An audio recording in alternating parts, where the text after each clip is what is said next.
Podcast Network Asia.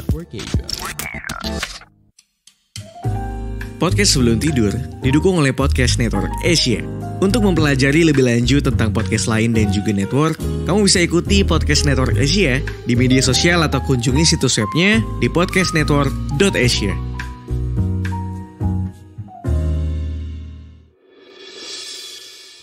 Hai teman-teman, nama saya Ridwan dan selamat datang di Podcast Sebelum Tidur. Selamat pagi, siang, sore, malam semua buat lo yang sedang mendengarkan ini kapanpun. Semoga dan selalu gue doakan lo dalam keadaan yang baik-baik saja. Anyway, sekarang Podcast Sebelum Tidur juga sudah ada di Instagram. Gue baru aja bikin akunnya. Di sana gue akan memposting beberapa base cut dari Podcast Sebelum Tidur dalam bentuk video. Gue post di reelsnya. Jadi ada potongan-potongan obrolan bicara gue dari podcast sebelum tidur berdurasi di bawah 60 detik yang bisa lo nikmati di sana. Jadi jangan lupa di follow ya.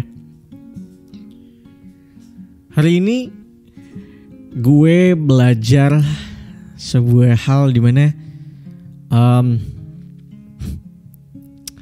gue melewati banyak kesedihan belakangan ini. Ternyata gue throwback lagi menuju 2023. Gue tidak begitu cukup kuat. Ternyata gue pikir gue menjadi orang yang lebih tangguh di tahun 2022, tapi ternyata tidak juga.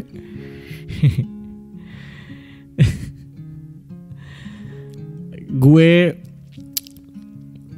awalnya merasa kalau gue bisa menjadi orang yang tidak gampang sedih lagi dengan segala hal-hal yang menyebalkan yang sudah gue lewati di tahun 2021. Gue merasa gue bisa menjadi orang yang lebih strong enough to face every problems yang datang ke hidup gue. Tapi ternyata tidak juga.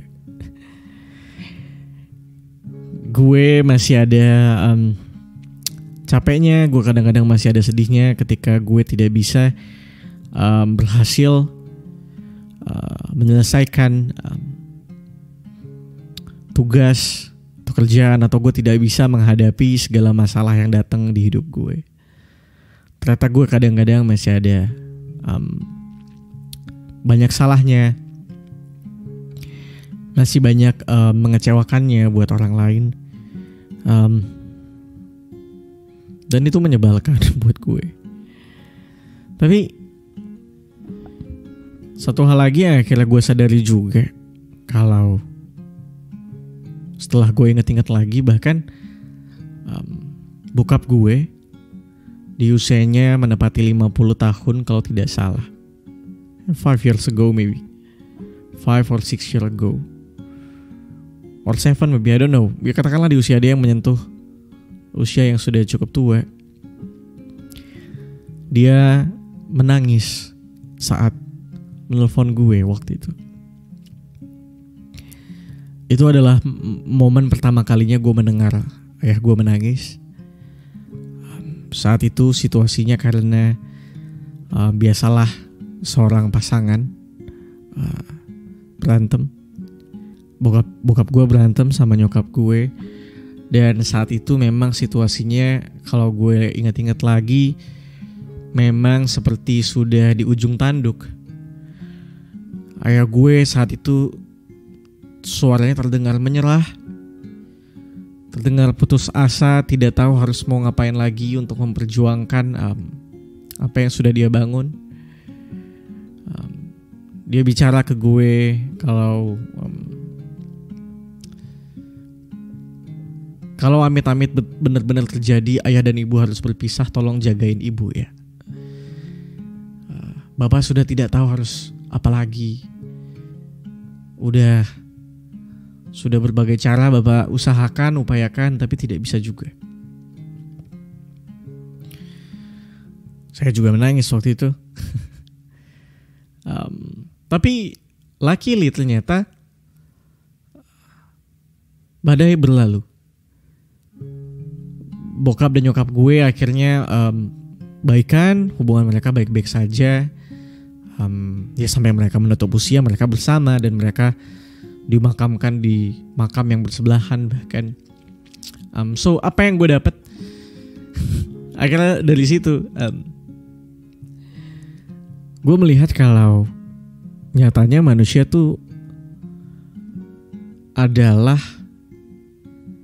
dan memang sudah ditakdirkan mungkin ya, kalau kita sudah pasti berbuat salah, sudah pasti mungkin kita mengecewakan orang lain.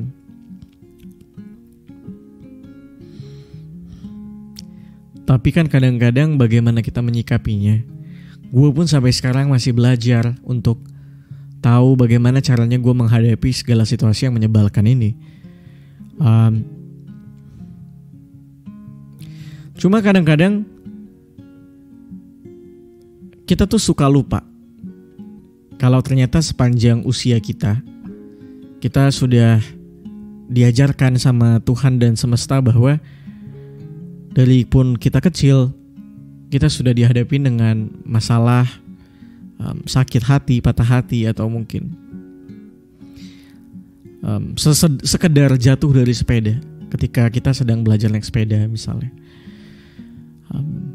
Kita jatuh berkali-kali, kita luka lagi berkali-kali, kita nangis berkali-kali. Tapi nyatanya kita bisa juga, ternyata kita bisa juga naik motor. Bahkan kita sampai naik motor gitu.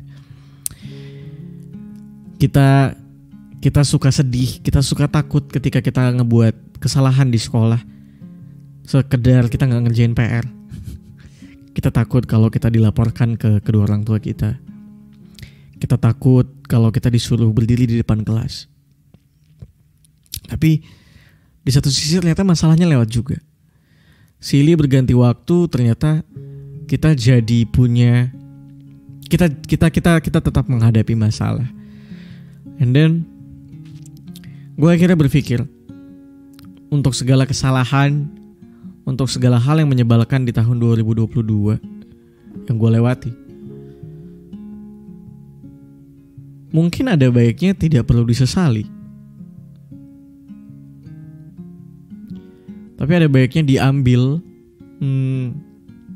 hikmahnya, kalau ya dari kesalahan kita bisa belajar untuk bisa lebih baik dan lebih tahu untuk bisa melakukan apa yang sebaiknya dilakukan untuk kedepannya. Untuk kita bisa lebih berhati-hati, berwaspada, dan ini sederhana banget, bangkai lah, gue nggak tahu nyari kata-kata yang tepat apa. Cuma menurut gue kadang-kadang kayak untuk sekedar menganggap sebuah masalah kita untuk kayak ya udahlah, namanya manusia ini.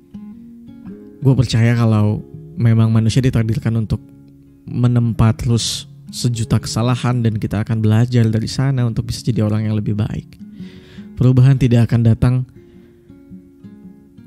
dengan sendirinya, karena perubahan pasti akan datang dari kesalahan. Kita gak akan pernah berubah kalau kita tidak melakukan kesalahan. Lo tidak akan menjadi orang yang benar ketika lo tidak tahu mana yang salah.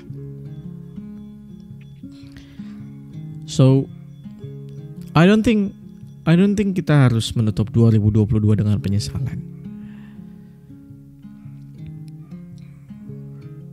Just believe that lo akan melewati ini semua. Just believe that you're gonna be someone yang lebih baik dari sebelumnya. Itu aja. Jangan lupa buat subscribe podcast Sebelum Tidur di YouTube, di Noise. Follow di Spotify, share ke teman-teman lo di Instagram lo. Dan jangan lupa lagi follow podcast Sebelum Tidur di Instagramnya @podcastsebelumtidur. Ada TikTok gue juga di @ridwanhan. Lo follow aja di sana. Feel free buat lo pengen cerita di podcast Sebelum Tidur. Kalau gitu gue Ridwan Handoko pamit. Bye bye.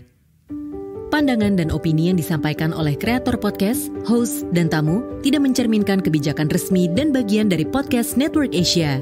Setiap konten yang disampaikan mereka di dalam podcast adalah opini mereka sendiri dan tidak bermaksud untuk merugikan agama, grup etnik, perkumpulan, organisasi, perusahaan, perorangan, atau siapapun dan apapun.